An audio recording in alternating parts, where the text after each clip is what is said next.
Some of you need to stop buying these MIDI files. Mr. Cory Henry, everybody. Let's give you a story. A guy, we'll call him TJ. That's not the real name, but we'll call him TJ. TJ wants to sound like Cory Henry, and he doesn't.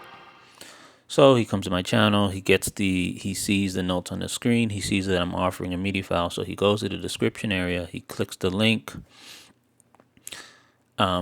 he purchases the MIDI file, he opens it up, he realizes he can slow down the notes and everything, so he learns the song that way. And then for some reason, he still doesn't sound like Cory Henry. He still can't sound like him. So what's going on here?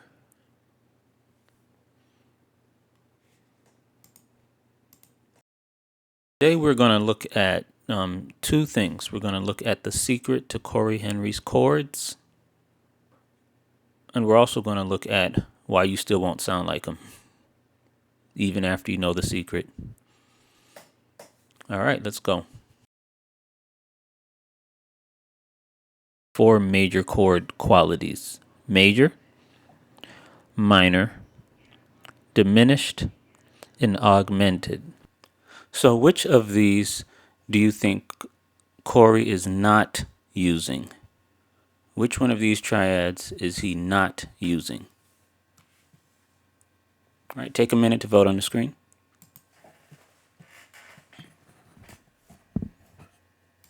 All right, let's get into some stuff, and I want to open your mind up with some of the concepts of triads today. All right, so let's get started. In order to appreciate the context of this song, we need to really understand what's going on and give respect to the original artist. Again, this song was composed by the late Melvin Crispell, and so Cory is performing this as a tribute to him at his Homegoing service. I'm going to put a link up so you can, because really, in order to understand what he's doing, you need to understand what Cory was improvising from. He's improvising the song "Wonderful Is Your Name" by Hezekiah Walker. So you want to understand the context that he's taking his chords from. And Cory is showing an amazing amount of respect and deference to the late Melvin Crispell in the way that he approaches this song. And you're going to see some of that. He doesn't really change. He keeps the melody in place. He even keeps the order in place at the time that he goes into the vamp and the chorus and verse and whatnot. So he's showing an amazing amount of deference and respect. And I want to make sure that I do the same thing in giving you this tutorial. Because this was a service for his homegoing. Now, there are several emotions present. And remember, you want to look at music in the context of emotions. It's not just, well, what's this chord? What's that chord? It's the emotional context of the music. Okay, so let's look at, I'm going to show you some of the secrets he used, but this service is a mix of emotions. You have to understand that in order to understand the context of the chords and what makes this performance so powerful. Because this the service is a homegoing service. It's a celebration of his life. It's a celebration of all the things that he has done, right? But at the same time, people, they still feel a little bit, they're conflicted because, we're supposed to feel sad. We're sad that he's not here, but we're celebrating him. See what I'm saying? And so you have conflicting emotions. You have conflicting emotions going on, which this song entails. It grabs those and it brings them together. That's what makes it powerful. It's not just the chords. It's not just, okay, he's using this chord and that chord. And so let's do this. Let's go through this, and I want to do this tutorial in the context of all that I said, okay? And we're going to start by looking at the use of triads. And what we have on the screen right now are the 4 major types of triads. And we're going to look, and I'm going to play this song. I'm going to stop at a section that we like, and I'm going to see what was going on, the type of triad he was using, and go from there. Okay, so let's start from the beginning.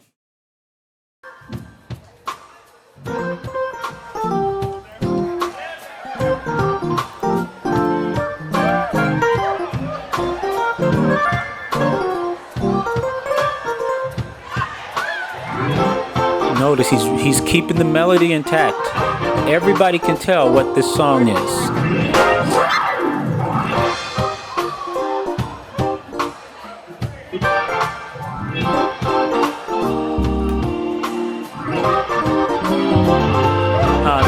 Let's stop. Let's see that one. Let's see that one. Let's play that again. What's that?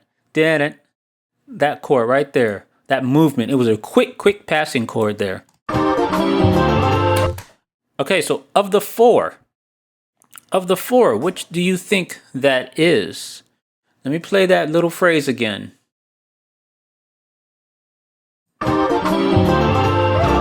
Okay, the answer is, let me show you what he was doing.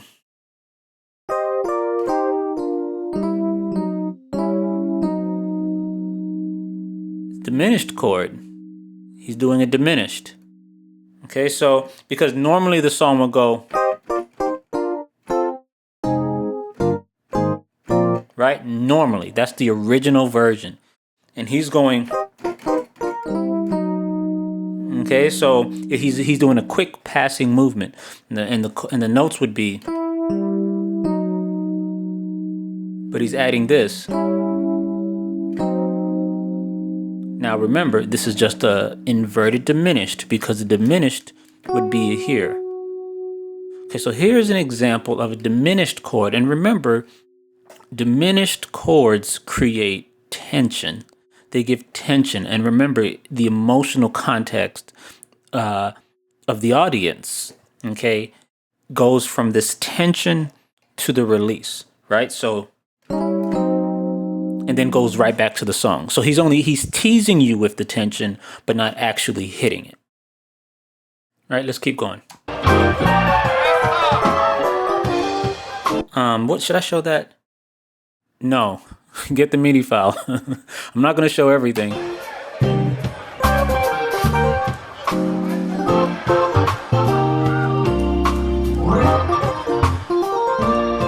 Okay, and then we recognize this as a familiar part of the song.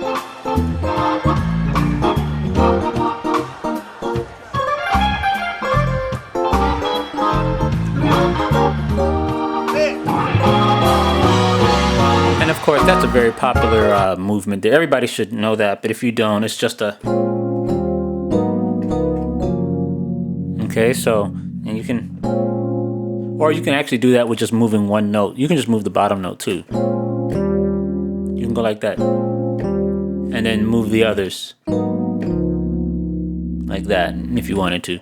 A lot of different ways to play those chord structures.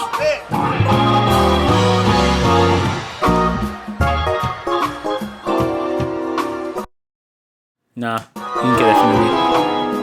Oh, those chords are beautiful. I'm not going to show those either because, again, we just can't show you everything. Those of you who get the MIDI file, obviously, you're going to see all the notes for these. You can slow them down and see what they are. But remember, I'm trying to show something else here.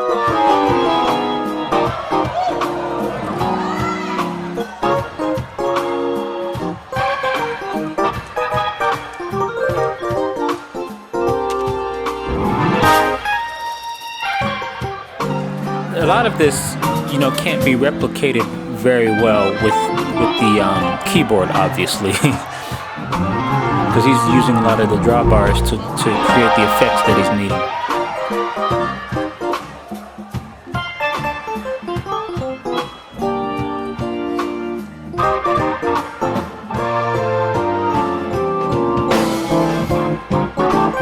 Okay, now he's changing the rhythm up a little bit here.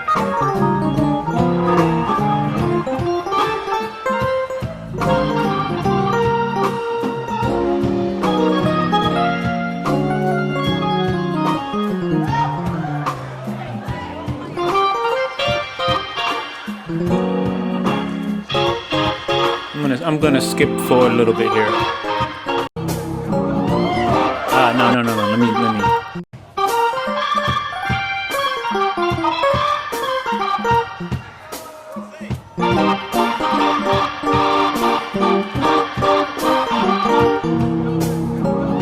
Okay, I know someone's gonna be asking about that.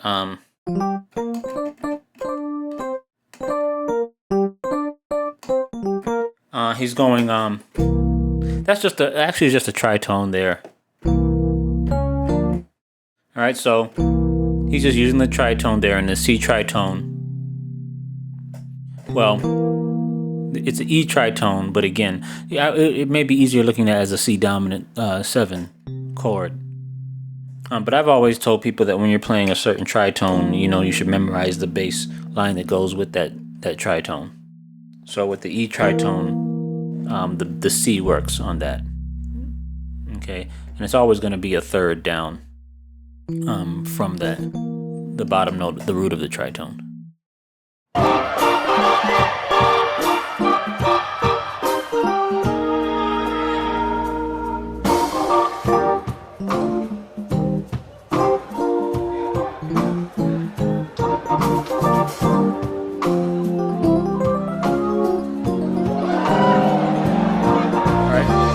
All right, let's do that.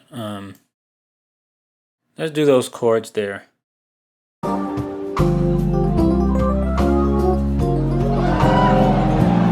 right, so what I want you to do here, well, what type of chords are those?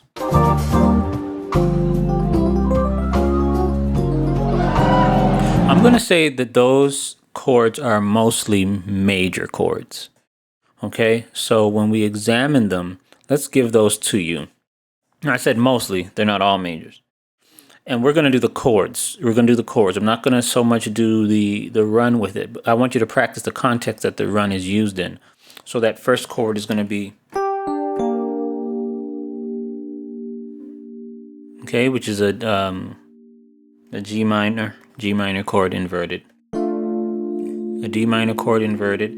Then here he's using a major chord, a C major chord, a D major chord, D flat, G flat major 7 chord, A flat major 7 chord, B flat major. So here's an example of he's using majors now. He's using majors, but the reason it works is because he's using this run in the context of what would normally be minor chords at this point. So that's why it sounds like that. I'm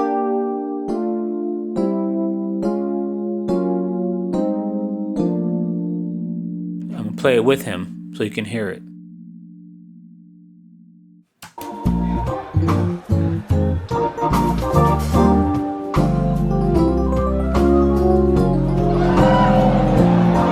Okay, so now, those are the chords that he used, and then that run that he did. I'm gonna go real slow here. Okay, so,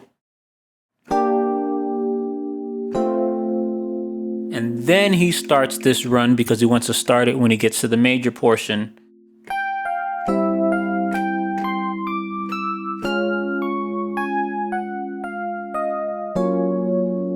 Okay, did you hear how I did that?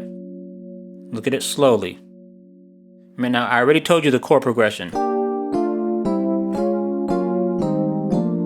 Right? I already told you the chord progression. So now I need you to, and if you're on a keyboard, you should be playing this with me. So because you need to actually do these, because he obviously did these with both hands, right? So you need to be able to, I would probably just focus on doing this with the left hand first, making sure you have the chords right.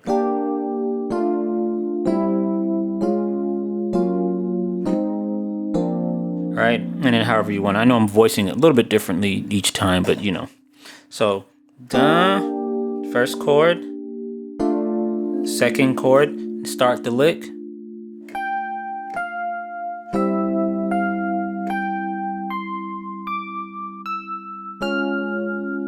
All right, try that again.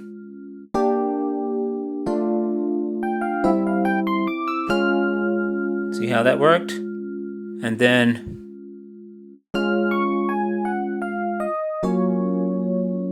he's there.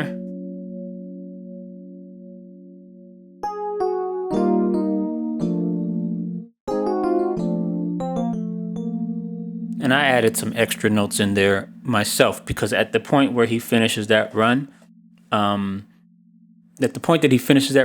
it's not audible. So you'll hear me play my interpretation from listening to him and using my ear of what happened. Okay, there's a lot of interpretation going on. Let me show you. Actually, here it is right here, so you can see. This is a MIDI file playing here. Okay, so keep on going. Major chords, mostly majors.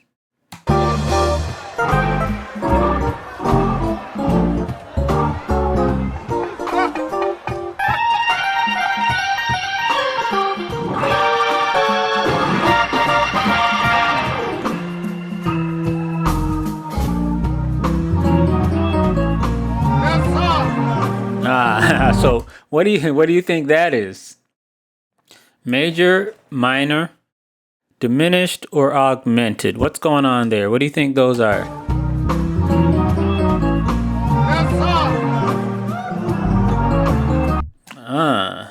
So let's see that again.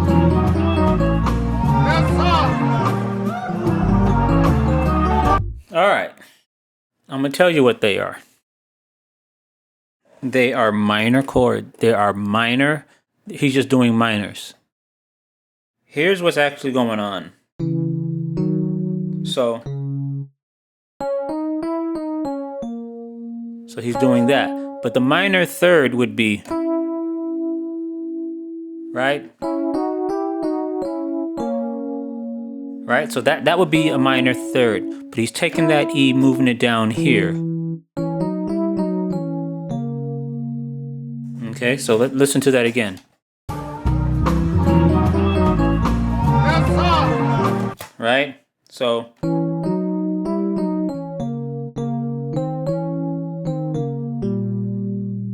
okay, so let's try it again.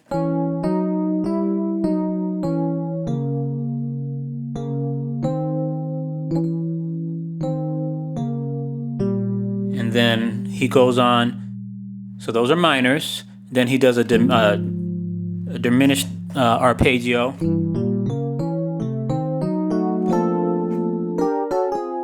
And then he uses minor inversions. Minor inversions are all throughout the song. Okay, so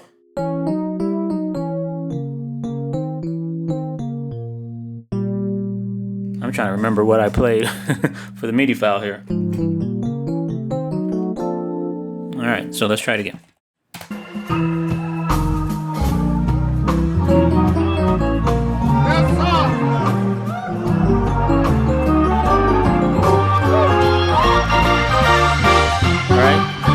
Got it.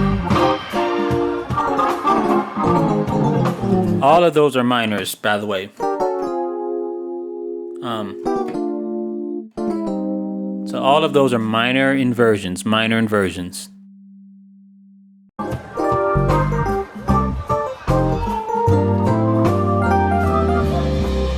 Okay, so, and you know what's interesting about this is that we can see he uses a majority. He's not just sticking with one type of chord quality, but he's using all. And let's do one more. Check this out. This is the one that everybody's likes on the video. So I'll do this one.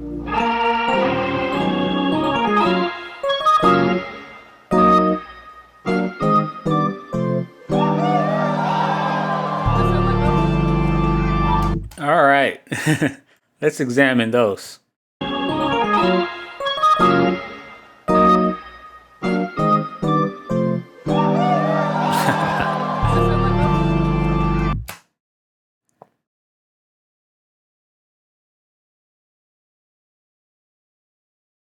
I had to pause the video because I had to go find another video that I did.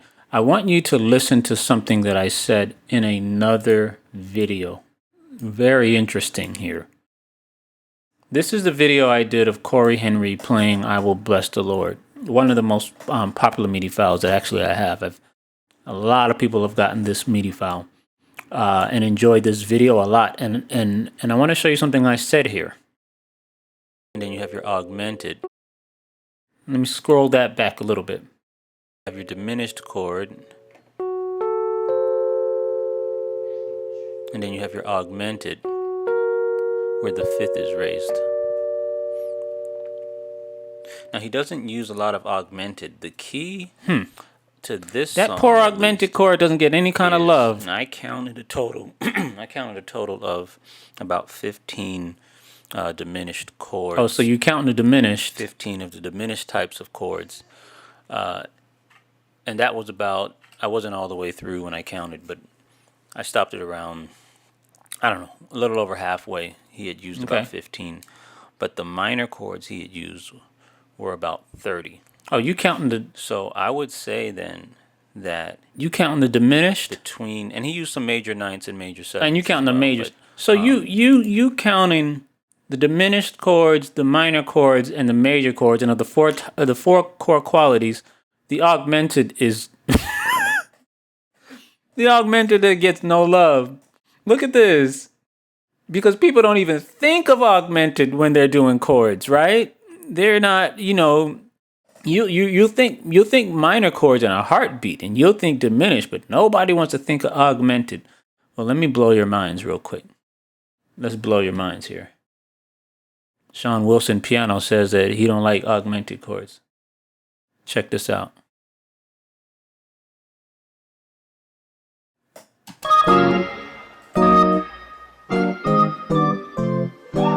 I'm about to show you that those are augmented. I'm about to show you.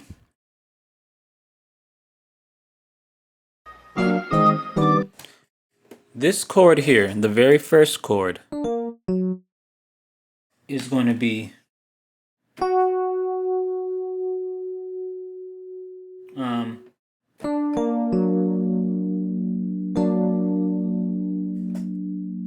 okay, so it's an augmented chord, and then the next chord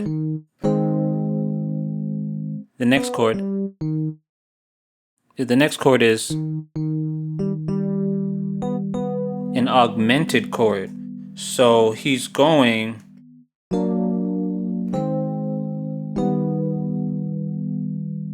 now. When you first look at this is I need to kind of step back a little bit. When I first heard this, I just thought that they were straight majors. I thought he was just trading off. What gave it its sound was that he was kind of going from major to minor. So let me go into it so I can hear something here. Yeah, I thought he was just going. I was kind of hearing majors, but that's definitely not what he's playing. That's definitely not what he's playing. So he's got an augmented chord here.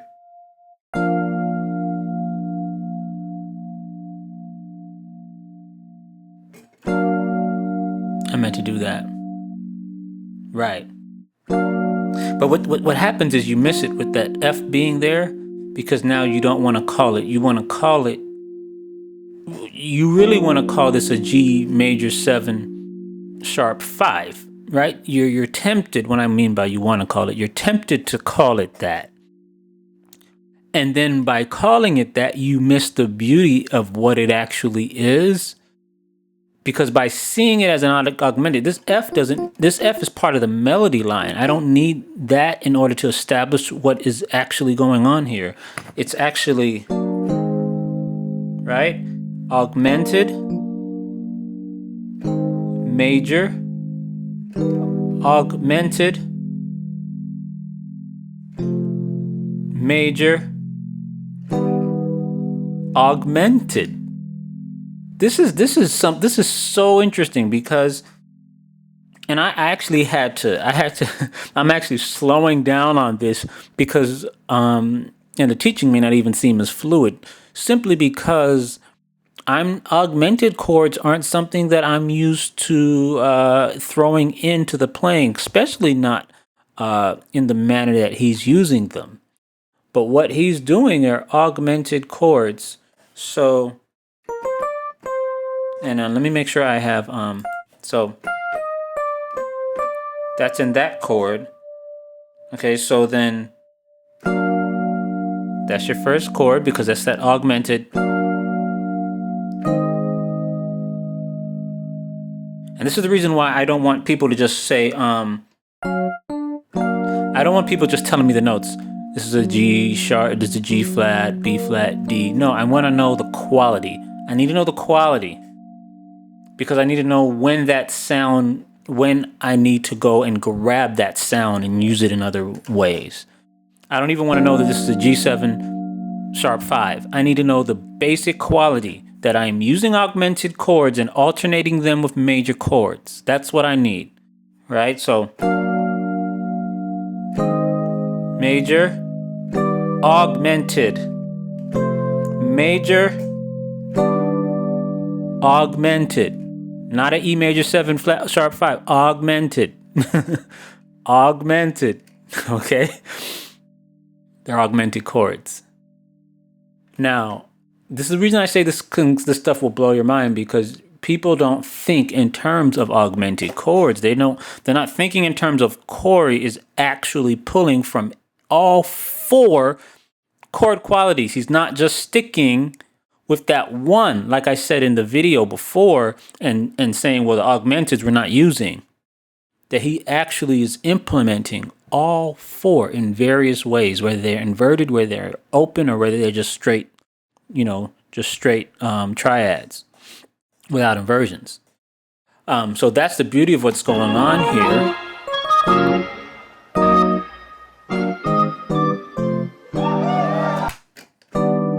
Hear it?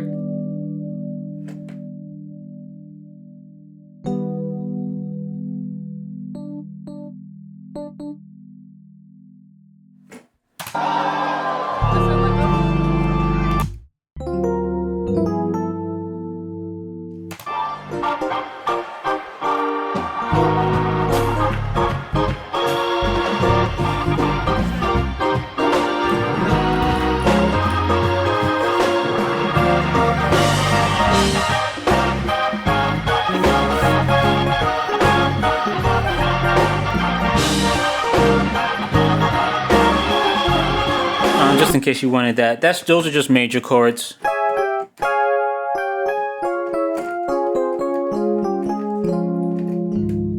right. Now, listen. Let's go back. Let's take a step back. Okay. So, what is so powerful, and with all due respect to the late Melvin Crispell, and who composed this song, is that at one level, there's 2 levels of this. One level is that he actually is using variations of all 4 basic chord qualities. We like to go so fancy. We want to be able to just play things that are so fancy that even Cordy will have a hard time, naming, and Cordy names everything. Okay.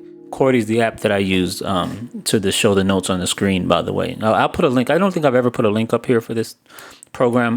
We'll put one up for you. But guess what? When it comes down to it, go basic. Go basic first. Don't go advanced first. Go basic first. Try to understand things at a basic level. And that's why when I was showing you that one where he was doing the runs, that thing there, it's more important that you get those chords nice and slow than you get the run that goes along with that. And I would rather you practice the chords along with him so that you have an understanding of kind of the chord tones that he, was trying to convey. But let's go one step further. Let's go one step further than this. See, the reason I said don't buy the MIDI file,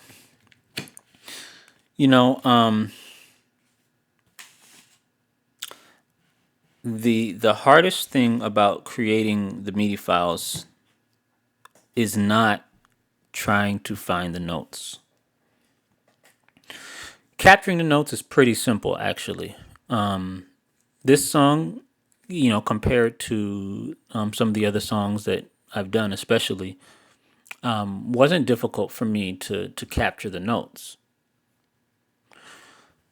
The issue of music is moving beyond capturing the notes to capturing the heart in the emotions and the feelings. And all of that together comes in what I would call capturing that person's soul. Now, we're talking about from music, so the touch, the feelings that they were trying to convey, the feelings of the audience, the feeling that the chords were intended to convey, some of the technique and form that the person had.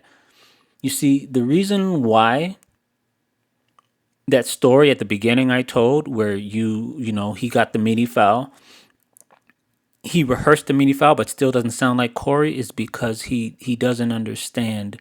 He never tried to capture the meaning. So you're looking at music. You're looking at music too robotically, like it's some kind of a math formula, right? And it's not a math formula. It's not something that you're going to get by just studying, like you do with a math paper. Because at the end of the day, you're gonna have to get emotional. You're gonna have to find out what are the emotions that you're trying to convey, and what emotions are you feeling, and are you expressing those through your playing. Because if you're not, get off the piano. And I'm not trying to be, I'm not trying to be rude. Okay, I'm not trying to be rude. But what makes this effective is the emotional context of the song. And you have to be able to take this MIDI file, and that's part of my challenge, right? Because I can play it note for note, but it will not sound exactly like him. It can't.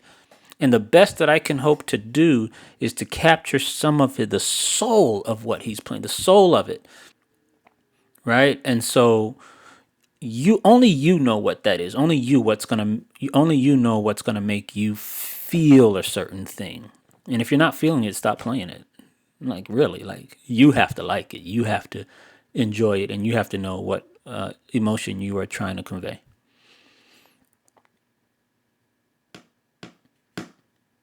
I'm not sure I can say anything else outside of that.